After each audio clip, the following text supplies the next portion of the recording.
اهلا بحضراتكم.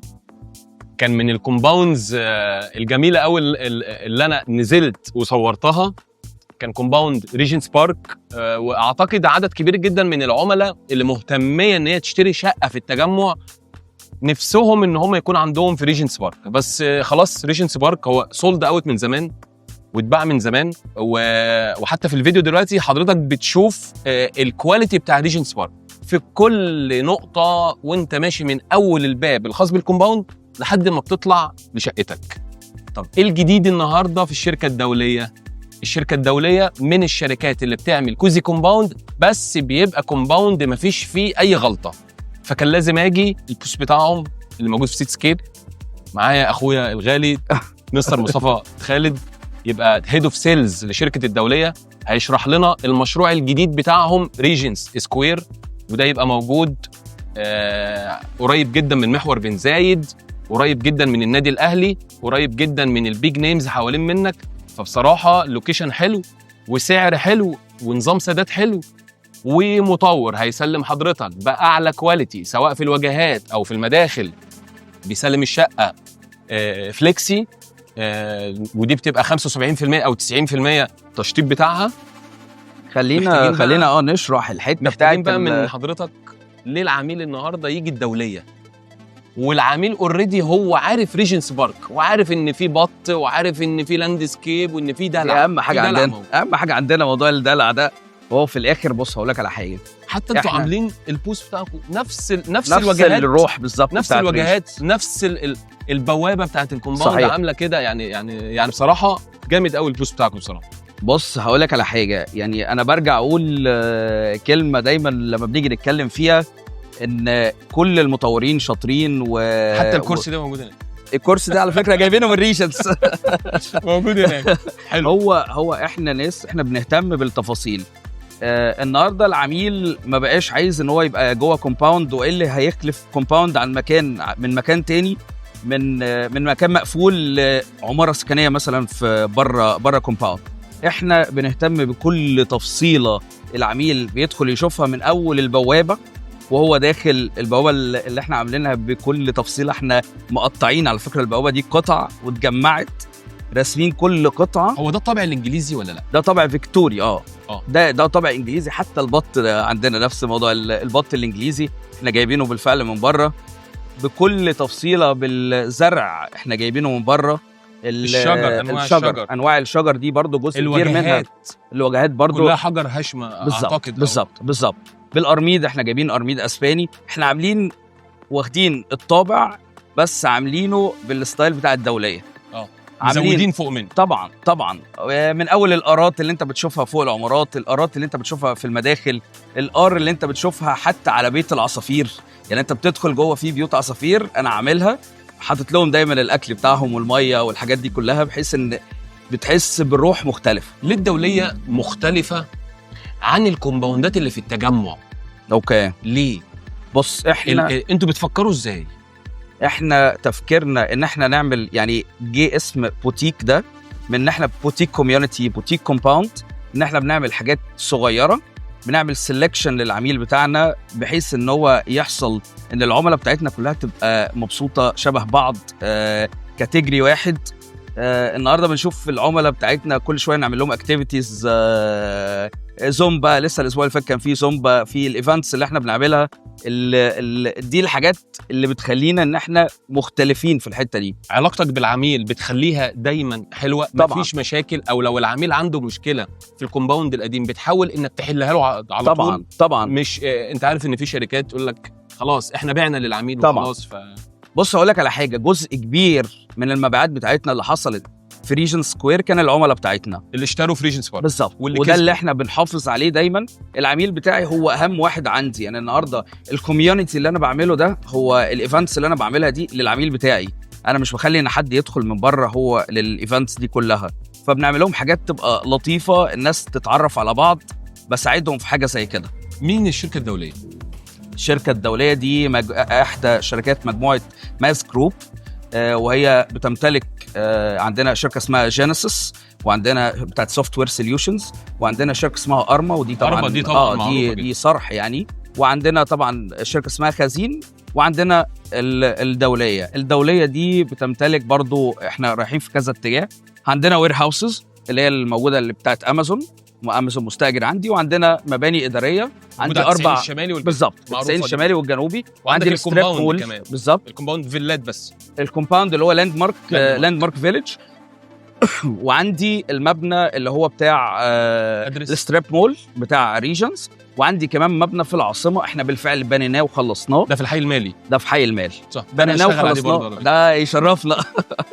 احنا بنيناه وخلصناه، بس لسه ما طرحناش فيه بيع، يعني هيبقى البيع هيبقى ريدي تو موف. ده انا هعمل لحضراتكم برضو لو حد من العملاء برضو بيفكر ان هو يشتري مكتب اداري في الحي المالي. الشركه الدوليه عملت مشروع وشطبته وخلصته واتبنى وما باعتش حاجه فيه. ده معناه ايه بالنسبه لي انا؟ ده معناه ان المطور عنده قدره ماليه انه يشتري ارض ويبني ويخلص وبعد كده يطرح للبيع.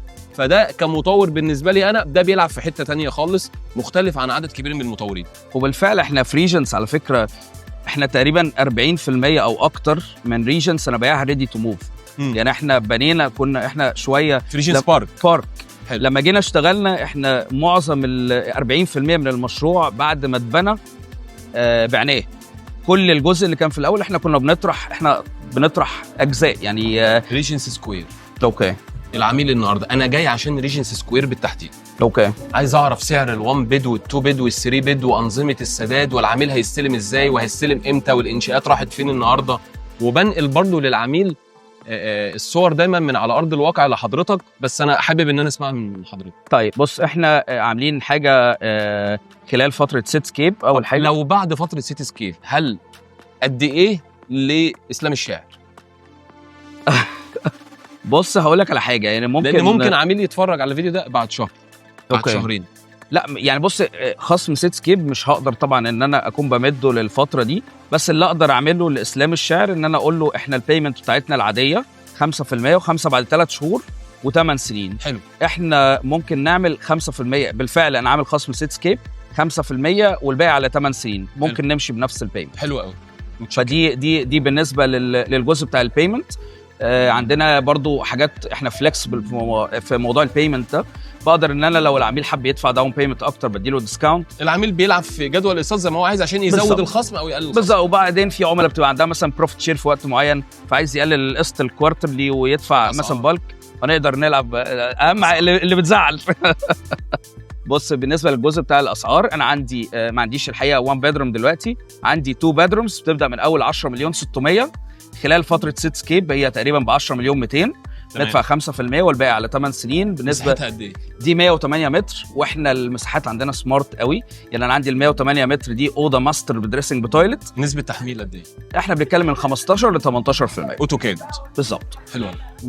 وزي ما بقول لك بكل بساطه، النهارده بدي لك 108 متر. انا اصغر اوضه عندي في المشروع بتبقى 3 متر 75 في 3 متر 80. حلو. ما عنديش مساحات غرف اقل من كده عشان العميل يعرف يفرش. بالظبط. الفرش مريح. والتشطيب احنا بنعمل هو 80%. احنا مش فليكسي الحقيقه. انا 80% ده بيبقى عامل ازاي؟ ان انا بقول لك ان انا بعمل لك البورسلين بتاع الريسبشن كله، بعمل لك سيراميك الحمامات والمطابخ بالسباكه بتاعتهم، معجون الحوائط، وبعمل حتى تمديدات التكييفات اللي هي المواسير النحاس، وبعمل لك البلاط اللي تحت الاتش دي اف. حلوه. بس احنا بنعمل ايه؟ انا اخترعنا حاجه مختلفه شويه، ودي على فكره عندنا من اول ريجنس بارك. احنا بنعمل الموضوع ده من 2015، ان انا احاول ان العميل النهارده من اول يوم يسكن يبقى عايش. وفي حاجه كمان هي ميزه في الموضوع ده يا جماعه، ان مش هيبقى فيه شقه بتتشطب ويبقى بالزبط. فيها الاسانسير والمداخل متبهدله بقى بالزبط. رمله اسمنت حاجات. ده اللي خلانا على فكره نروح للحته دي. انا عملت له كل الديرتي وورك. الحاجات اللي هي متبقيه مفيش فيها، يعني مش هبهدل المدخل، مش هبهدل خالص. صح. انا عملت له كل الديرتي وورك بحيث ان انا اديله بس فرصه ان هو يحط الديكور بتاعه، الالوان، الحاجات البسيطه اللي في الاخر دي يحطها. يبقى برضو العميل حط الجزء الديكوري بتاعه، وفي نفس الوقت انا كل الديرتي وورك ساعدته ان هو ما يبقاش من اول يوم، يقدر ان هو يسكن في خلال 3-4 ايام. طب بالنسبه للشقه ال3 غرف بتبدا عندي من اول 14 مليون 500، ودلوقتي الخصم سيت سكيب تقريبا حوالي 14 100. حلو. وده لحد كام؟ مساحتها قد ايه؟ عندي مساحات من اول 152 متر لحد 200 متر، لحد 228 متر. 228 متر. دي 4 بيدروم. بتوصل معايا لحد 21 مليون و20 مليون الثلاث غرف اكتر، لان عندي دوبلكسز لحد 344 متر. دي سعرها كام؟ دي بنتكلم في حوالي 35 مليون 344. وبعمل حاجه فيها برضو لطيفه، حتى الدوبلكسز كلها ان انا بعمل جراوند وفيرست، كل واحد بباب من المدخل، بحيث ان العميل يبقى بيركن في الاندر جراوند باركينج وبيطلع بالاسانسير على الوحده من فوق. وفي حاجه كمان برضو احنا بنعملها في ريجنس او في، يعني دي كانت من الحاجات اللي احنا كنا بنشوف ايه اللي هنعمله لاند مارك، ايه الحاجات اللي احنا هنقدر نحسن عليها بشكل احسن. احنا تقريبا الكومباوند الوحيد فيرست هوم اللي بسلمك الجاردن مزروعه، وانا اللي بعملها صيانه مش العميل. فاي برايفت جاردن انا اللي بعملها صيانه. هو بصراحه يعني خدمه ما بعد البيع عندهم او الصيانه او التشغيل في الكومباوند من اكتر الكومباوندز اللي انا بحترمها جدا في النقطه دي في التجمع الخامس. الشركه الدوليه، لان انا بلاحظ ان الشركه بتصرف ده حقيقي فلوس الصيانه بتاعه العملاء اللي عايشه او السكان اللي عايشين فعلا بيشوفوها. مفيش مطور ما عندهوش مشاكل، بس لما تبقى نسبه المشاكل قليله قوي دي صحيح. يعني دي بالنسبه لي انا بتطمني ان انا العميل يجي ويدفع الارقام دي. انا متشكر جدا. عايزك تقول كلمه للعميل اللي بيبص على الفيديو ده وعايز يشتري شقه في هنا، يعني سواء في الدوليه او مش في الدوليه، هو عايز يشتري شقه في التجمع. ايه النصيحه اللي انت بتقدمها له؟ اهم نصيحه بقدمها له، وانا شهادتي الحقيقه مجروحه، لازم مش شرط ان هو يشتري في الدوليه، بس يعني كواحد خبره في العقارات، ويعني وانت استاذنا من زمان، فايه يعني ايه اللي انت بتقدمه النهارده كنصيحه للعميل اللي بيتفرج على الفيديو دي؟ بص، وسط المشاكل اللي بتبقى موجوده في السوق. لا، النهارده في مطورين كتير كويسين، وفي مطورين كتير بيقدروا ان هم يطلعوا وملتزمين بمواعيد وملتزمين بكواليتي شغل. طبعا برضو هرجع لجزء اساسي، لازم الناس تزور بجد ريجنس بارك، تدخل تتفرج عليه من جوه. انا بفرجهم دلوقتي على ريجنس بارك. طبعا لان انا اللي كنت مصور في ريجنس بارك. وهرجع اقول لك على حاجه، يعني انا حابب طبعا برضه اكون بفرجك هنا. احنا كل تفصيله بتبقى موجوده عندي، يعني حتى البوست بتاعنا في خلال فتره سيتسكيب، احنا موضوع البط كان نفسنا طبعا ندخل بط حقيقي، بس سيتسكيب رفضوا. بس دي احنا ديتيلز ماتر، ده فعلا كل تفصيله بنعملها جوه الكومباوندز بتاعتنا هي ده. يعني انت بتتفرج البوابات، المداخل، حتى المداخل اللي احنا عملناها في ريجن سكوير. لما جيت عملت في ريجنس بارك مداخل حلوه قوي، بس جيت عدلتها في ريجن سكوير عملتها دبل هايت. انا قعدت حوالي ساعه منتظر استاذ مصطفى، كان معاه عملاء كتير. فبس انا يعني انا بصراحه انا مبسوط جدا ان انا بعمل فيديو للشركه الدوليه. الشركه الدوليه احنا بعنا فيها كتير، العمله دي استلمت وما كانش باين حاجه ليا، بس الحمد لله ان دايما الواحد بيفهم المطور وبيفهم فكر الشركه. ان انت تشتري شقه في التجمع وده سهل، لكن ان حضرتك تبقى مبسوط بالبيت ومش عايز تسيب الكومباوند ده، وتبقى حاسس ان هو فعلا قيمه مقابل سعر، وان من اول ما بدخل من البوابه لحد ما بطلع يعني الشقه بتاعتي، سواء في نوع اللاندسكيب، طبعا في شكل الطريق، في شكل كل حاجه وانا ماشي، هو ده في الاناره بتاعت بالليل. يعني ريجنس بارك لما تنزلوا بالليل هتحسوا اجمل من الصبح. صحيح، لان حتى اللايتس اللي الشركه عاملاها، واعتقد في ريجنس سكوير الموضوع هيبقى اقوى بكتير. طبعا ماستر بلان اعلى طبعا. حتى كمان الديزاين انتوا معدلين عليه اكتر طبعا. فاللي مهتم من حضراتكم انه يشتري شقه في التجمع الخامس، رقمي دايما موجود اسفل الفيديو. ودي شركه من ضمن الشركات الكبيره المعروفه اللي ليها اسم في الماركت، وهيقابلك فيديوهات كتير جدا لبروكرز كتير بيتكلموا عن ريجنس سكوير او ريجنس بارك. لو محتاج اي استفسار عن اي مشروع، دايما بنعمل مقارنه بحياديه ما بين كل الشركات، وان شاء الله نكون دايما عند حسن ظنكم. الف شكر جدا لك يا استاذ مصطفى، ونشوفك دايما على خير. شكرا يا اسلام. اي حاجه تحتاجوها سواء في الدوليه او غير الدوليه تكلموني، ويعني ان شاء الله هتلاقوا افضل خدمه من وسط شركات التسويق اللي في مصر. شكرا جدا لك.